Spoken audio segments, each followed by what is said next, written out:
जो कल पढ़ा था उसको वापस क्या करते हैं, एक बार रिपीट।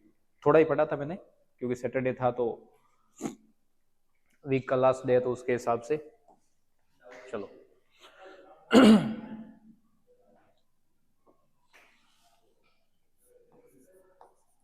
1947 से पहले जो स्टेट थे और 1947 के बाद में कैसे स्टेट बने, क्योंकि इंडिया को यूनाइट कर दिया, प्रिंसली स्टेट्स को शामिल कर दिया, ब्रिटिशर्स वाला जो इंडिया है उसको भी शामिल कर दिया।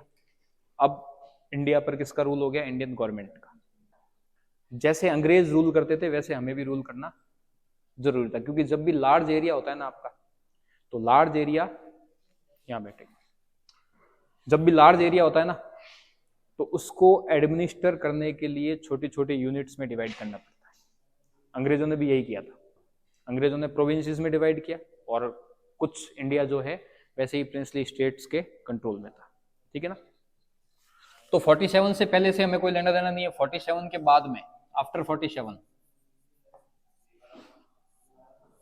इंडियन गवर्नमेंट के पास में एक ऑप्शन था कि उनको स्टेट्स एडमिनिस्ट्रेशन के बेस पे डिवाइड करने चाहिए, लैंग्वेज के बेस पर।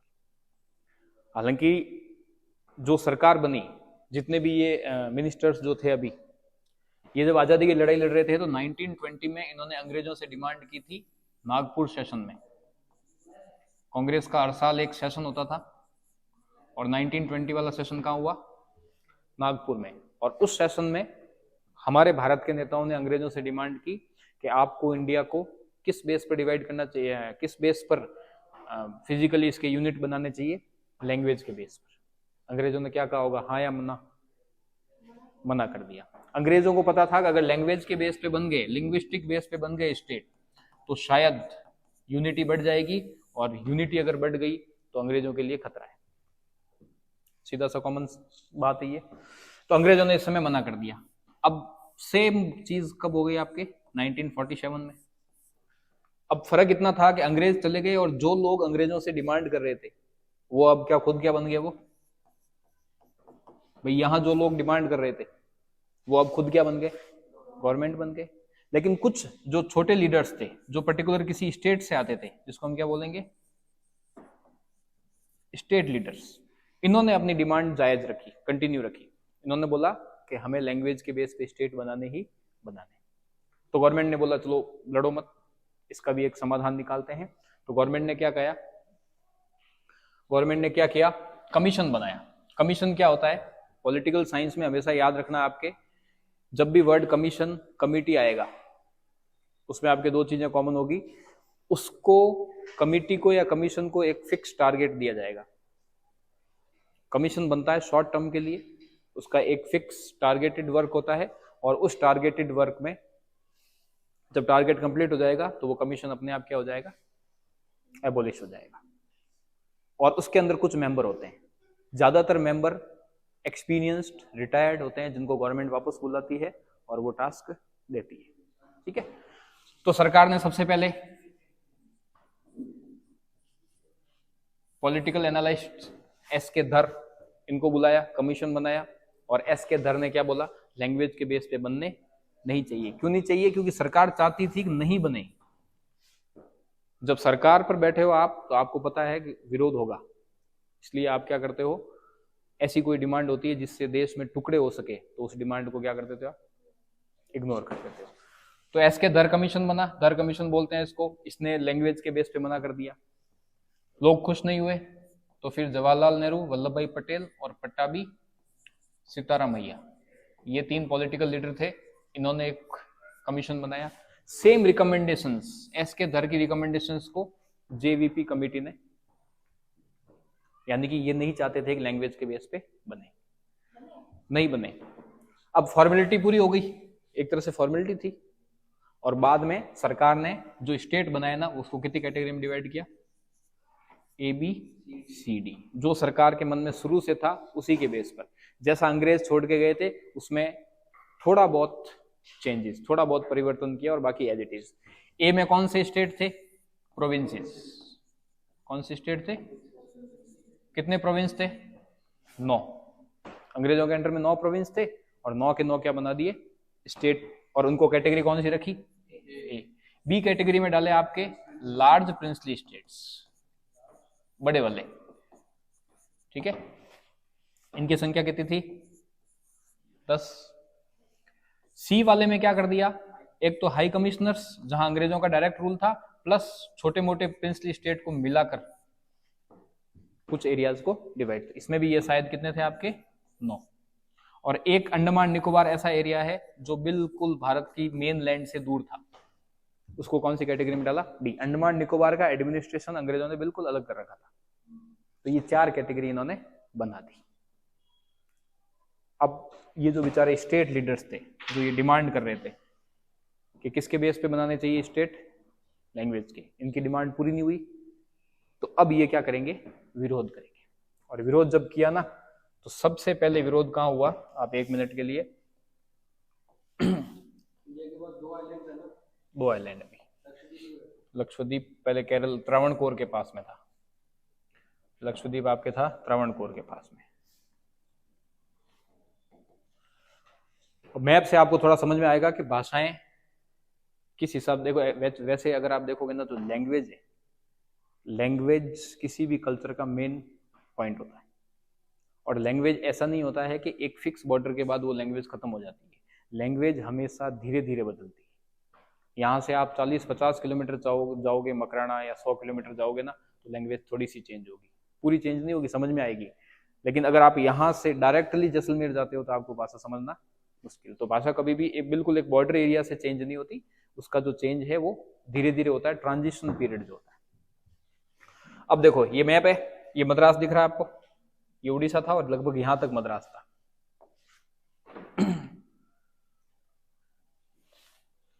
ये यहां तक आपके मद्रास था, ये पूरा मद्रास रीजन, ये इधर वाला भी।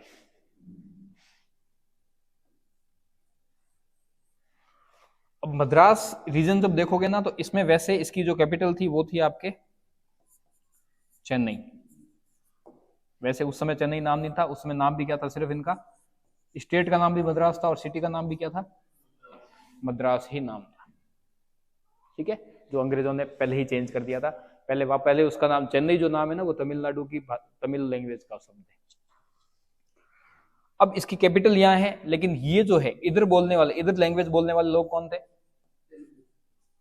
तेलुगु। अब है लगभग एक, बट इतना फर्क महसूस होता है इन लोगों को कि इनको लगता है कि हमारी भाषा, हम बात नहीं चलेंगे तो खत्म ही हो जाएगी। तो इन्होंने क्या कर दिया? मूवमेंट कर दिया। 1951 में स्टेट बनाए, और जैसे ही स्टेट बने 1952 में ही मूवमेंट कर दिया। 51 के लास्ट में समझ लो, दिसंबर में। और मूवमेंट करने वाले कौन थे लोग? तेलुगु लोग। ये चाहते थे कि हमको तमिल से अलग किया जाए। मद्रास की ऑफिशियल भाषा थी तमिल, क्योंकि चेन्नई में ज्यादातर लोग कौन रहते थे? तमिल। तो इन्होंने ऑब्जेक्शन कर दिया कि हम ये मद्रास के साथ में नहीं रहेंगे, हमें क्या बनाओ अलग से स्टेट, लैंग्वेज के बेस पर। तो इन्होंने मूवमेंट करना शुरू कर दिया। और मूवमेंट में इनके जो लीडर थे, क्या नाम था? थोड़ा गौर करो, रिमाइंड करो सारा।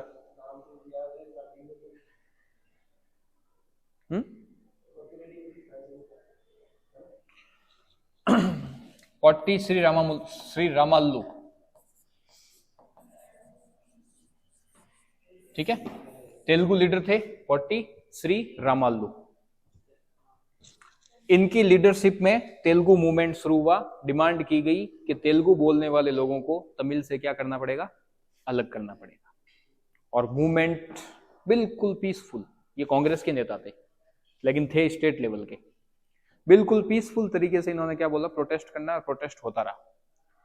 प्रोटेस्ट करते करते ये किस पे चले गए? हंगर स्ट्राइक, क्या बोलते हैं उसको? भूख हड़ताल।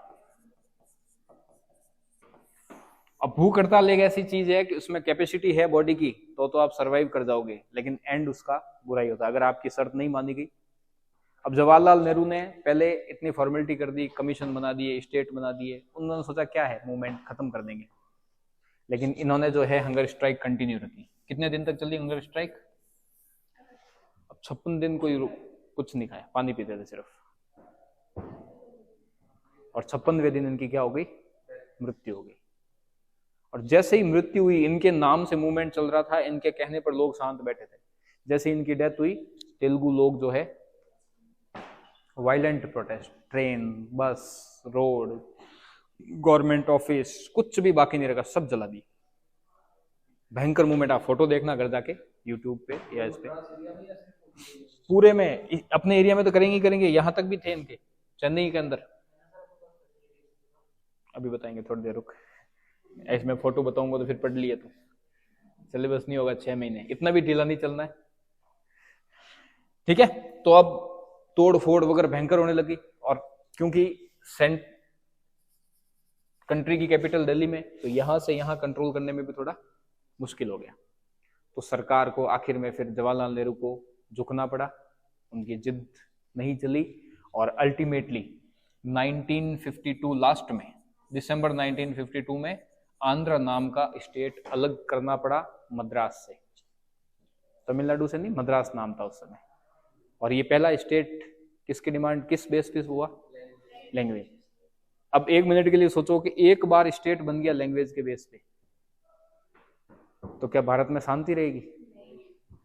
मूवमेंट तो होगा ही होगा, और भयंकर भी हो सकता है मूवमेंट। और ये तो लैंग्वेज चलो ठीक है, अपनी लैंग्वेज, यहाँ बिहार, यूपी, बंगाल भाषा तो उसका तो अपना अलग ही एक स्टैंडर्ड है। बंगाली भाषा के जो कल्चर है ना, वो बहुत इंपॉर्टेंट।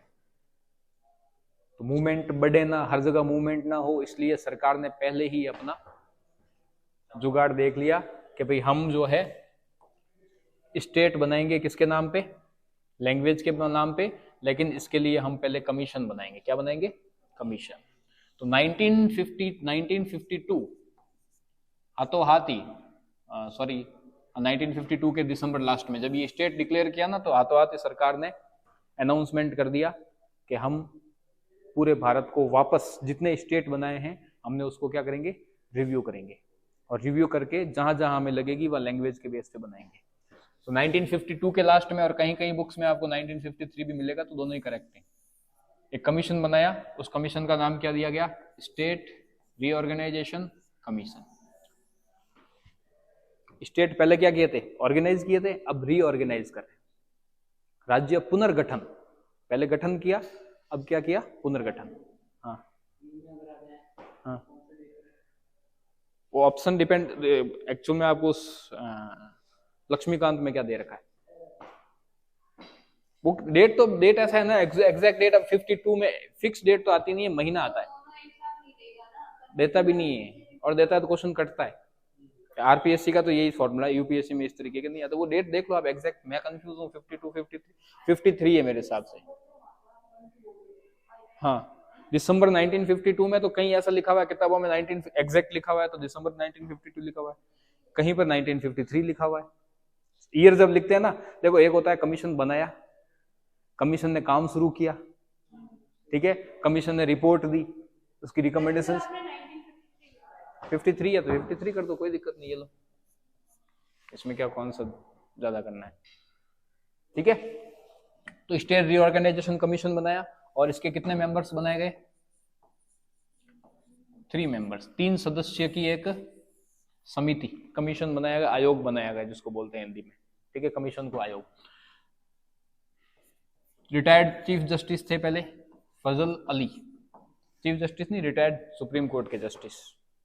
इनके साथ में 2 पॉलिटिकल लीडर, HN कुंजरू, और एक retired IAS officer, ICS officer थे सीनियर, KM पन्नीकर।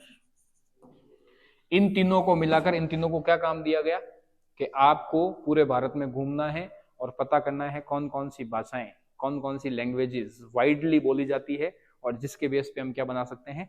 स्टेट बना सकते हैं। तो 1953 में इन्होंने काम शुरू किया, और 1956 के अंदर इन्होंने अपनी रिपोर्ट दे दी। रिपोर्ट को क्या बोलते हैं? रिकमेंडेशन। क्या बोलते हैं इनको? रिकमेंडेशंस, सिफारिशें। इन्होंने बोला कि हमारे हिसाब से ऐसा ऐसा सरकार को करना चाहिए। अब सरकार करती है नहीं करती है, वो डिपेंड करता है सरकार। तो इन्होंने जो मेन अभी लिखवाऊंगा मैं, वैसे रिकमेंडेशंस क्या क्या दी इन्होंने। इन्होंने बोला कि कंट्री की सॉवरेनिटी खत्म नहीं होनी चाहिए, संप्रभु, कैसा भी स्टेट बनाओ लेकिन स्टेट एक रहना चाहिए, कंट्री एक रहनी चाहिए, डेवलपमेंट होना चाहिए।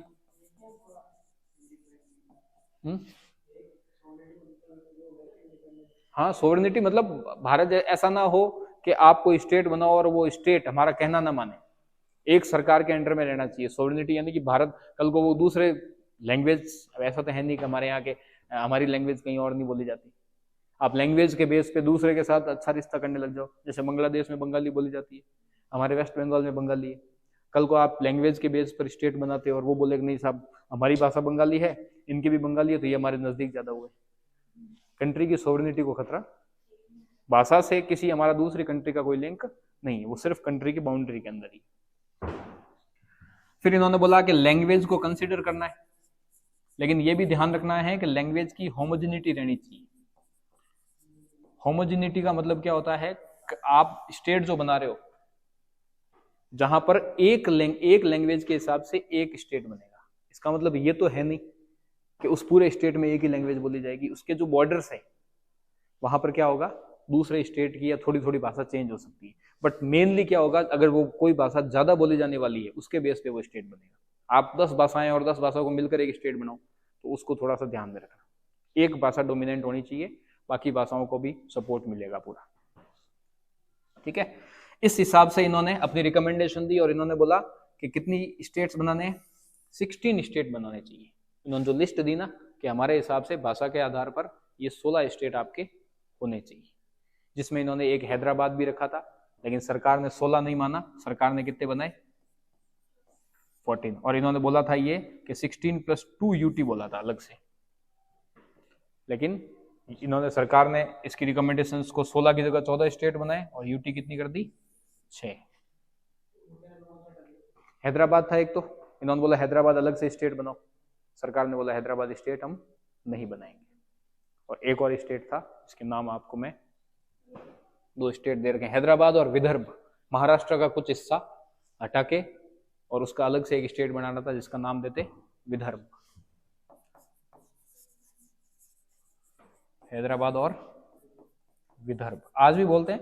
रणजी क्रिकेट होता है ना, रणजी ट्रॉफी में विदर्भ की टीम खेलती है, महाराष्ट्र की 2 टीमें खेलती है, एक मुंबई एक विदर्भ, 2 टीम खेलती है वहां की। जैसे गुजरात की भी आपके देखा होगा 2 टीमें खेलती है, एक गुजरात की और एक वडोदरा की, क्योंकि वडोदरा प्रिंसली स्टेट था पहले तो अलग से टीम उतरती थी इसकी। ठीक है, रणजी में आपके 28-30 टीमें खेलती है, वो लंबा सा टूर्नामेंट होता है। हाँ, ये 16 में थे, रिकमेंडेशंस में थे, बट ये रिकमेंडेशंस कंसीडर नहीं किए। बाकी जो 14 बच गए ना, उन 14 को तो इन्होंने क्या बना दिया, स्टेट बना ही दिया। है समझ में। और जो 4 कैटेगरी थी, कौन कौन सी कैटेगरी थी, ए में थे स्टेट्स, बी में थे लार्ज प्रिंसली स्टेट्स, सी में थे high commissioner and small princely state, और डी में था अंडमान निकोबार। तो इन्होंने सीधा कर दिया, बी और डी हटाई दी, यानी कि बी वालों को भी ज्यादातर किस में डाल दिया, ए में। तो अब 1-2 कैटेगरी हो गई, एक तो कैटेगरी किसकी हो गई, स्टेट्स की, दोनों को मर्ज कर दिया, और एक कैटेगरी हो गई डी को इसमें डाल दिया, और सी हाई कमिश्नर थे, हाई कमिश्नर का नाम चेंज करके क्या कर दिया। तो भारत में कितनी कैटेगरी बन गई, 2, और आज भी कितनी कैटेगरी है, 2 कैटेगरी है समझ में। ये सब किसके कमीशन, किसके रिकमेंडेशन पर हुआ, state reorganisation commission, also called as Fazal Ali commission. क्यों को बोला जाता है फजल अली कमीशन, चेयरमैन कौन थे, फजल अली कमीशन। जैसे आप क्रिकेट देखते हो, तो क्रिकेट में एक सीधा सीधा नाम इंडियन टीम बोलते हैं ना, इंडियन टीम, और अखबार वाले बड़ा चढ़ा के लिखते हैं, जब लिखते हैं धोनी ब्रिगेड, क्या लिखते हैं, धोनी ब्रिगेड। ब्रिगेड आर्मी की यूनिट होती है, उसको ब्रिगेड बोलते हैं, 600 लोगों की यूनिट जिसको ब्रिगेडियर कंट्रोल करता है, तो इसको बोलते हैं धोनी ब्रिगेड। अब धोनी ब्रिगेड मतलब धोनी उसका क्या है, कप्तान, तो ये यहाँ के कप्तान थे, इसलिए इसको फजल अली कमीशन भी बोलते हैं, फजल अली कमीशन। ठीक है, ऐसा नहीं है कि ये मेन इंपॉर्टेंट थे, तीनों बराबर के ही थे, लेकिन किसी एक को तो सीनियर मानना पड़ेगा ना, तो किसको सीनियर माना गया, फजल अली। अब स्टेट कौन कौन से बने, कंफ्यूज होना ही नहीं है आपके, बिल्कुल कंफ्यूज नहीं होना है कौन से स्टेट बने। जो ब्रिटिशर्स वाले थे ना, वही एज इट इज, मैं अभी आपको हाथों हाथ ही बता देता हूँ। जो ए कैटेगरी में 9 स्टेट थे ना, वो तो है ही, और बड़े बड़े प्रिंसली स्टेट जो थे उनको भी क्या बना दिया, स्टेट बना दिया। अब कैसे बनाया, और ये सारा काम रिकमेंडेशन देने के बाद ये काम कब हुआ, 1 नवंबर 1956 को ऑफिशियली डिक्लेयर कर दिया कि कितने स्टेट होंगे, 14। यानी कि 1951 से लेकर 1956 तक कितनी कैटेगरी थी, 4, ए बी सी और डी। और 1956 के बाद में कितनी कैटेगरी हो गई, 2। कितनी कैटेगरी हो गई, 2। अब एक चीज और समझना, तो जो 4 कैटेगरी थी, जैसे ए कैटेगरी थी, ए कैटेगरी में कौन बनता था, सीएम, और रूल कौन करेगा ऊपर, गवर्नर थे। कौन करेगा, गवर्नर। बी कैटेगरी में जो भी स्टेट थे, प्रिंसली स्टेट थे बड़े बड़े ना, तो वहां पर क्या बनता था आपके सीएम, और गवर्नर की जगह क्या होता था, राज प्रमुख। क्या होता था, राजाओं को खुश करने के लिए गवर्नर की जगह क्या होता था, राज प्रमुख होता था। सी कैटेगरी में क्या होते थे, लेफ्टिनेंट गवर्नर, क्योंकि ये गवर्नर है ना यहाँ, तो इसको बोलेंगे लेफ्टिनेंट। यहाँ सीएम वगैरह नहीं बनते थे। या फिर क्या होते थे, एडमिनिस्ट्रेटर, ये सरकार के ऑफिशियल आदमी होते थे, या चुनाव वगैरह नहीं होते, ठीक है ना। यहाँ तो फिर भी चुनाव हो गए थे, यहाँ भी चुनाव हो गए थे 1956 से पहले। 52 के जो फर्स्ट इलेक्शन हुए थे ना, इलेक्शन पढ़ेंगे जब बताऊंगा मैं। और यहाँ पर चुनाव नहीं होते थे, यहाँ पर सीधा गवर्नमेंट का कैंडिडेट होता था, ठीक है। चुनाव होता भी, कॉन्स्टिट्यूएंट असेंबली के लिए चुनाव करवाए थे, बट वो एक बार ही करवाए। और डी कैटेगरी जो थी, उसमें भी आपके क्या था, अंडमान निकोबार, तो वहां पर क्या बैठता था, एडमिनिस्ट्रेटर, क्योंकि पूरा अंडमान निकोबार का कंट्रोल किसके पास था, गवर्नमेंट। 1956 तक ये चला। अब 1956 के बाद क्या कर दिया, इसको मर्ज कर दिया, राज प्रमुख का पद क्या कर दिया, खत्म। अब राज प्रमुख की जगह क्या बनेगा, तो देख लो आप, इंडिया के सारे स्टेट में क्या है, गवर्नर होता है, सीएम, और सीएम के ऊपर गवर्नर। जैसे कल आपने देखा होगा, जो गवर्नमेंट चेंज हुई, तो शाम के समय जब कांग्रेस हार गई, तो मुख्यमंत्री कौन है, अशोक गहलोत थे नाम के, कुछ पिछले कुछ टाइम से 1-1.5 महीने जब चुनाव चल रहे थे, बट ऑफिशियली उनके पास थी पोस्ट। तो वो कहाँ इस्तीफा देने किसको गए, गवर्नर को इस्तीफा। गवर्नर के पास क्यों गए, क्योंकि गवर्नर सेंट्रल का रिप्रेजेंटेटिव है, और देश का जो संविधान है, कॉन्स्टिट्यूशनल सिस्टम के अकॉर्डिंग ये एक ऐसा सिस्टम होता है कि आपको इस्तीफा देना पड़ेगा, तब कहीं जाके नया सीएम। अब आज की तारीख में राजस्थान का कोई सीएम नहीं है, 15 दिन तक नहीं बनता है, तो राजस्थान में अगर उठापटक हो जाती है, अभी तो है नहीं वैसे, तो कौन सा रूल लग जाएगा, प्रेसिडेंट रूल, ठीक है। वो भी अगर तब जब गवर्नर को लगता है कि सरकार नहीं बना पा रहे, लड़ रहे हैं, या मेजोरिटी नहीं है। तो अब तो मेजोरिटी है बीजेपी के पास, तो बीजेपी का लगभग आज शाम को या कल सुबह तक सीएम डिक्लेयर हो जाना चाहिए। कभी भी जब मर्जी हो, जब 5 साल का टेन्योर होता है वैसे, बाकी बीच में भी ट्रांसफर कर सकते हैं। सेंट्रल गवर्नमेंट का है, कोई चुनाव थोड़ी होता है उसके लिए, वो सब उसके। तो ये 2 कैटेगरी तो हो गई, एक स्टेट, और इन दोनों कैटेगरी को क्या कर दिया, एक। तो आज भी आपके कुछ स्टेट में, तो कुछ यूटी में क्या है, एलजी है, और कुछ यूटी में क्या है, एडमिनिस्ट्रेटर है। जहां इलेक्शंस होते हैं वहां कौन है, दिल्ली, पांडिचेरी, ठीक है, जहां वहां की विधानसभा है खुद की। और जहां विधानसभा नहीं है वहां कौन है, आया समझ में ना, ये कैटेगरी। अब मैं आपको बताता हूं, लेफ्टिनेंट गवर्नर, स्टेट भी नहीं है लेकिन यूटी है, और यूटी होने के बावजूद भी इलेक्शन हो रहे हैं। दिल्ली में विधानसभा है, लेकिन दिल्ली अलग से स्टेट नहीं है, तो वहां विधानसभा, सीएम भी है, और सीएम के ऊपर कौन है वहां, लेफ्टिनेंट। देखा होगा ना, केजरीवाल सीएम और लेफ्टिनेंट, एलजी अखबार में आता रहता है, एलजी ने ये बोल दिया है, एलजी की लड़ाई सीएम के साथ।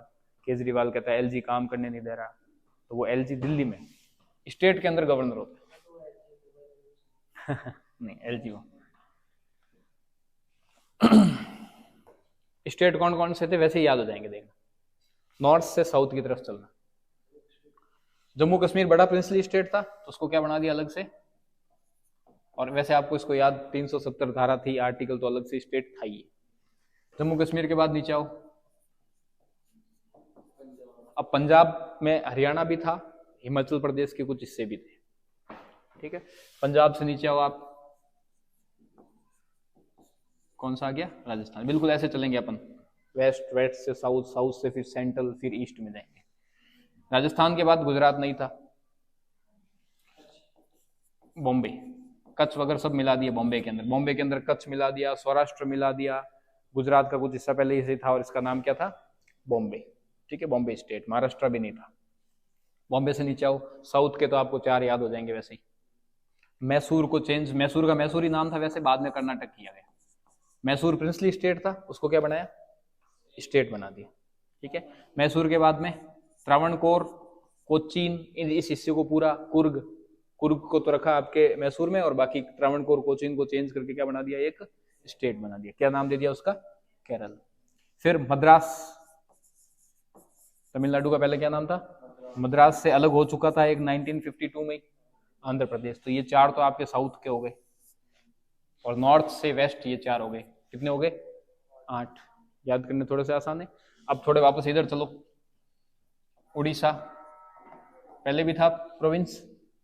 उड़ीसा के बाद में 2 आप वैसे याद हो जाएंगे, सेंट्रल प्रोविंस को क्या नाम दे दिया, मध्य प्रदेश। ठीक है, और यूनाइटेड प्रोविंस को क्या नाम दे दिया, उत्तर प्रदेश। विंध्य भारत, इनको सब बांट दिया, किसी को किसी स्टेट में शामिल कर दिया, किसी को किस में कर दिया, वो बाद में, क्योंकि 3 जनों की जो कमीशन बनाया था उसने क्या किया 3 साल, यही तो किया ना कि विंध्य भारत है, मध्य भारत है, भोपाल को मध्य प्रदेश में डाल दिया। तो छोटे छोटे जो प्रिंसली स्टेट थे, जो हाई कमीशन थे, उनको भी एडजस्ट कर दिया। जैसे अजमेर था, भाई अजमेर अलग था ना, अब अजमेर किस में आ गया था, 1956 में अजमेर को शामिल किया राजस्थान में। अजमेर बनाया राजस्थान का 26वां जिला, 26th डिस्ट्रिक्ट। उससे पहले कितने डिस्ट्रिक्ट थे, 25। और फिर अजमेर के बाद और डिस्ट्रिक्ट बनते गए, और अब कहाँ पहुंच गए, 50, 68 तक तो। और 3 तो और बना के गए अशोक जी, लेकिन वो इम्प्लीमेंट नहीं हुए, और ये भी इम्प्लीमेंट कोई होने जरूरी नहीं है। This government can revise the distribution of districts on their agenda, अपने हिसाब से कर सकती है, कम भी कर सकती है, बढ़ा भी कर सकती है, हटा भी सकती है, whatever they want, whatever they feel suitable for the administration. Uttar Pradesh, और वैसे ही आपको याद हो जाएंगे 3 तो, बिहार, बंगाल और असम। आसान है याद करना। ठीक है, कितने हो गए स्टेट ये, 14। क्लियर। हैदराबाद जो है वो आंध्र प्रदेश में डाल दिया, विदर्भ जो है वो बॉम्बे में डाल दिया। अलग जो स्टेट बनाने की कोशिश की थी वो क्या कर दिए, हालांकि हैदराबाद जो है पहले शामिल किया इसमें, फिर आंध्र प्रदेश के अंदर शामिल किया, तो तेलंगाना बनाना पड़ा अलग। तो जो हैदराबाद पहले का था ना, आज तेलंगाना वही है जिसके कल चुनाव हुए थे। अब ये तो थे स्टेट, क्योंकि बड़े बड़े थे, और भाषा आप देख लो ऑटोमेटिक, असमीज, बंगाली, बिहारी भाषा नहीं होती है, भोजपुरी बोलते हैं लगभग आपके। ठीक है, एक में 2 भाषाएं हैं, भोजपुरी और मैथिली, दोनों को कंबाइन कर दिया इन्होंने। उत्तर प्रदेश, मध्य प्रदेश हिंदी, उड़िया, तेलुगु। यस, मध्य प्रदेश तो हिंदी ही है, हिंदी क्या मारवाड़ी चलती है। भोपाल तक जाओगे आपको समझ एहसास ही नहीं होगा कि हम राजस्थान से बाहर आ गए। भोपाल के बाद जब आप आदिवासी इलाकों में जाओगे ना, तब लैंग्वेज क्या होती है, चेंज हो जाती है। ये आपके तेलुगु, तमिल, मलयालम और कन्नड़, ये 4 भाषाएं तो है ही। ठीक है, बॉम्बे के अंदर मराठी, राजस्थान के अंदर हिंदी थी, पंजाबी, और जम्मू एंड कश्मीर में कश्मीरी भाषा। तो ये एक मेन भाषाओं के आधार पर, अब ऐसे कश्मीर में उर्दू भी बोली जाती है, बट कश्मीरी ज्यादा बोलते थे, इसलिए उनको कंसिडर किया गया। यूटी याद करना आसान है। हिमाचल प्रदेश पहाड़ी इलाका जो था, पंजाब से अलग जो था हिमाचल प्रदेश वाला पहाड़ी इलाका, उसको क्या बनाया, अलग से यूटी बनाया। ये सब कब हो रहा है, 1 नवंबर 1956 को। फिर आपके कैपिटल थी, तो दिल्ली को बोला कि अलग से स्टेट नहीं बनाना, अलग स्टेट गवर्नमेंट अलग होगी, सेंट्रल गवर्नमेंट अलग होगी, दोनों एक ही जगह रह रही है। बाहर से डिप्लोमेट्स आएंगे, इतने लोग सब दिल्ली में आते हैं, तो कंफ्यूजन क्रिएट हो जाएगा, इसलिए इसको। फिर जाओ नॉर्थ ईस्ट में, 2 प्रिंसली स्टेट थे, दोनों को क्या बना दिया, यूटी। त्रिपुरा और ये आसाम के हिस्से नहीं थे, और एक अंडमान निकोबार था ही, त्रावणकोर और कोचीन से अलग करके एक और बना दिया, कौन सा, लक्काद्वीप। लक्षद्वीप नाम नहीं था पहले, लाख द्वीप थे, 1 लाख आइलैंड थे, इसलिए उसका नाम क्या रखा हुआ, लक्काद्वीप। आज फिर हिंदी में जब चेंज किया तो लक्षद्वीप, लक्ष्य मतलब लाख होता है। 1 लाख छोटे छोटे आइलैंड होते थे, दिखते थे यहाँ के भाई ये आदिवासी रह रहे हैं नहीं रह रहे हैं, बस वो हिस्सा दिखना चाहिए जमीन से बाहर। आया समझ में? 2 यूटी नॉर्थ में, 2 नॉर्थ ईस्ट में, और ये आपके आइलैंड्स, 14 स्टेट्स, 6 यूटी। लेकिन अब कंफ्यूजन, अभी कितने स्टेट है? हैदराबाद बोला ना मैंने, आंध्र प्रदेश में शामिल है। अभी मैप बताऊंगा आपको, चिंता मत करो, आप सारे मैप कंपैरिजन करेंगे, आप दिमाग में उतरनी चाहिए, तुम पढ़ो नहीं पढ़ो वो तुम्हारे ऊपर है। यहां से सारा दिमाग में एक बार, ये दोबारा पढ़ रहे हैं, ये पढ़ा सकती है, अगली वाली क्लास यही लेगी मेरी पॉलिटिकल साइंस की, ये दोबारा पढ़ रही है, ठीक है ना। लेकिन अभी स्टेट कितने, यूटी कितनी है? सरकार अपने हिसाब से चेंज करती है। कहां लिखा हुआ है आर्टिकल नंबर, कहां लिखा हुआ है कि सरकार अपने हिसाब से स्टेट चेंज कर सकती है, स्टेट बना सकती है, उसकी बाउंड्रीज को अल्टर कर सकती है? 124 में नहीं, एक आर्टिकल बता 3 में। हाँ, अपने यूनियन के अंदर, अपनी जमीन के अंदर कोई भी एरिया को नया स्टेट बनाना, हटाना, यूटी बनाना, हटाना अपनी मर्जी से, जो एरिया है उसी को, बस बाहर से जब एक्वायर करेंगे वो किसमें आएगा? आर्टिकल 2 नहीं, 368 में कॉन्स्टिट्यूशनल अमेंडमेंट होता है। एरिया किसी को शामिल करना है बाहर से तो वो आर्टिकल नंबर 2 में। आर्टिकल 4 में ये दे रखा है कि जो इसके अकॉर्डिंग हम शामिल करेंगे वो किसमें गिना जाएगा, वो 368 के अकॉर्डिंग गिना जाएगा या 2 और 3 के अकॉर्डिंग गिना जाएगा। तो वो एक क्लेरिफाई करने के लिए दे रखा है। आधे से ज्यादा जो हमारे आर्टिकल है ना वो क्लेरिफिकेशन। संविधान बनाने वालों को पता था कि भारत के लोग कितने समझदार हैं, तो उन्होंने हर चीज क्लेरिफाई कर दी। आर्टिकल चाहिए सिर्फ 100 देश चलाने के लिए। आर्टिकल कितने बनाए? 395। क्यों बनाए? हमारे देशों के लिए। पढ़ाओगे कैसे तुम? एक एक चीज क्या कर दी? क्लेरिफाई कर दी, ठीक है। तो अब मैं आपको सीक्वेंस बनाता हूं, क्योंकि 14 स्टेट बनने से लैंग्वेज के बेस पर क्या सारे लोग खुश हो जाएंगे? अभी भी डिमांड तो खैर अभी भी चल रही है, अभी भी चल रही है डिमांड, अभी बहुत से लोग कर रहे हैं। राजस्थान लैंग्वेज के लिए कर रहे हैं पहले तो हम, और जिस दिन लैंग्वेज भी बन जाएगी ना जल्दी उसके बाद स्टेट भी बन जाएगा, ये कंफर्मेशन। क्योंकि लैंग्वेज क्यों नहीं बन पा रही है? इतना बड़ा राजस्थान है, एक लैंग्वेज नहीं है, लगभग 70% 80% एरिया में एक जैसी लैंग्वेज है। ये जो यूपी से टच, यूपी हरियाणा से जो टच है ना, हरियाणा वाला इधर वाला अलवर वगैरह, ये भाषा थोड़ी सी क्या है, कोटा वाली भाषा में भी कोई दिक्कत नहीं है। ये 4-5 जो जिले हैं इनको मारवाड़ी जो भाषा बोली जाती है, राजस्थानी जिसको बोल सकते हैं, वो थोड़ी पल्ले कम पड़ती है। धौलपुर ABCD जो स्टेट है, डिस्ट्रिक्ट से अलवर, भरतपुर, C से करौली मान लो, और D से धौलपुर। ये कहीं ना कहीं इनकी जो भाषा है क्या नाम है, मथुरा वाली अवधी भाषा जिसको बोलते हैं, थोड़ी सी उसमें मिक्सअप आ रही है। तो जिस दिन लैंग्वेज बन गई ना तो ये अपने आप हिस्से अपने आप में बोलेंगे हमें नहीं रहना, फिर ये जयपुर वाला हिस्सा बोलेगा हमें भी नहीं रहना, तो ऑटोमेटिक एक स्टेट अलग बन ही जाएगा अगर लैंग्वेज बन गई तो, ठीक है। तो वो, और वैसे माना जाए तो अभी अपन इसके बाद में डिस्कस भी करेंगे कि स्टेट नए नए बनने चाहिए नहीं बनने चाहिए, नहीं बनने चाहिए, वो आपकी बिल्कुल है, पूछेंगे आपसे सवाल क्योंकि ये तो जवाब दे चुके हैं। और स्टेट बड़ा है, बहुत बड़ा है, तो मेरे हिसाब से बनने चाहिए। क्योंकि आज जयपुर में बैठे हो, विधानसभा का कल रिजल्ट आया, तो अगर आप थोड़ा सा एनालिसिस करते हो चुनाव का तो समझो एक युवा नेता रविंद्र सिंह भाटी, 4 अनुभवी लोग, बीजेपी के, कांग्रेस के और इंडिपेंडेंट, अनुभवी मतलब उन्होंने अपनी पूरी जीवन वहां निकाल दिया। कोई विधायक रहे, कोई पहली बार इलेक्शन लड़ा, कांग्रेस के जो कैंडिडेट थे अमीन खान 10वीं बार इलेक्शन लड़ा उन्होंने, 5-7 बार एमएलए रहे भी, 8 बार एमएलए रहे।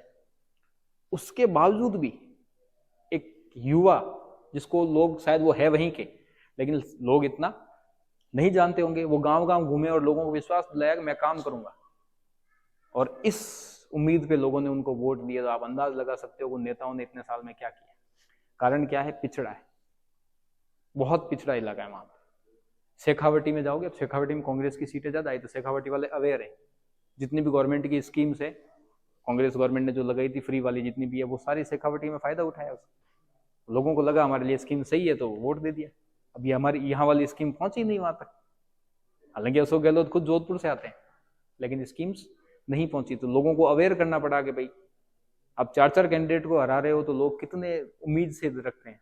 और उम्मीद क्यों रख रहे हैं? क्योंकि 70 साल 80 साल में उनकी तरफ ध्यान ही नहीं गया। क्यों नहीं गया? दूर है, जोधपुर तक नहीं आते। कई लोगों ने गांवों के अंदर, वहां उस एरिया के कई लोगों ने जोधपुर नहीं देखा अभी। राजधानी जयपुर तो बहुत दूर है उनके लिए, मेरे से ऐसा लगता है कि अमेरिका है। तो बड़ा स्टेट है ना, वहां उसको पार्ट में डिवाइड करना ही चाहिए। ठीक है, उसके बाद डिस्कशन करेंगे। अब नए नए जो स्टेट बने ना, वो सारे के सारे जो स्टेट है वो आपको बता देता हूं। नोट्स में आपको दूंगा, उसी के अकॉर्डिंग लिख लेना, क्योंकि लिखने में हम थोड़ा टाइम ज्यादा जाया करते हैं। ठीक है, अब ये याद रखना, ये स्टेट बने हुए हैं 6 यूटीए। कब? 1 नवंबर 1956 को। पहला चेंज कब हुआ? 1960 के अंदर फर्स्ट चेंज। बॉम्बे, सॉरी मैं आपको पहले मैप बता देता हूं, नहीं तो फिर कंफ्यूज हो जाओगे आप।